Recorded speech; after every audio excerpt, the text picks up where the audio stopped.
Complete বলতে এই ব্লগটাই আমার লাস্ট ব্লগ। এই ব্লগটা পোস্ট করার পর আমার কাছে কলেজ এক্সকারশনের ব্লগ কিন্তু এখানে এন্ড হতে চলেছে।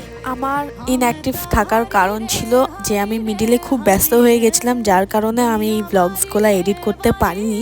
বাট ফাইনালি আমি এই ব্লগটা এখন পোস্ট করতে চলেছি। তো যাই হোক, ব্লগটা এখানে স্টার্ট করা যাক। তো তোমরা তো যেহেতু জানোই আমি দীঘাতে ছিলাম, তো আজকে ছিল আমাদের দীঘা থেকে কলকাতা যাওয়ার ট্রেন। তো সকালবেলায় ঘুম থেকে উঠেই কিন্তু নিজের ব্রেকফাস্টটা এখানে কমপ্লিট করে নিলাম। ব্রেকফাস্টটা কমপ্লিট করে কিন্তু সিধা চলে গেছিলাম রুমের মধ্যে, কারণ আমার লাগেজগুলো নিচে নিয়ে আসতে লাগতো। এন্ড তোমাদের একটুখানি রুম ট্যুরটা দেখিয়েই দিই যখন চলেই এসেছি। দেখতেই পাচ্ছ রুমগুলো কতটা সুন্দর দিয়েছিল আমাদের। And to be very honest, আমার এই রুমটা খুবই ভালো লেগেছিল। তো যাই হোক, আমাদের কলেজ এক্সকারশন ডে কিন্তু এখানেই কমপ্লিট হতে চলেছে আমার বিশেষ করে। এন্ড গাইস, আরেকটা কথা বলতে চাই যে আমি অরুন্ধতী আর সূচনা কিন্তু আজকেই বাড়ি ফিরবো বাসে করে। আমাদের কিন্তু টিকিট অলরেডি কাটা হয়ে গেছে, ওরা দুজন আগেই কেটেছে আর আমার ফট করে প্ল্যান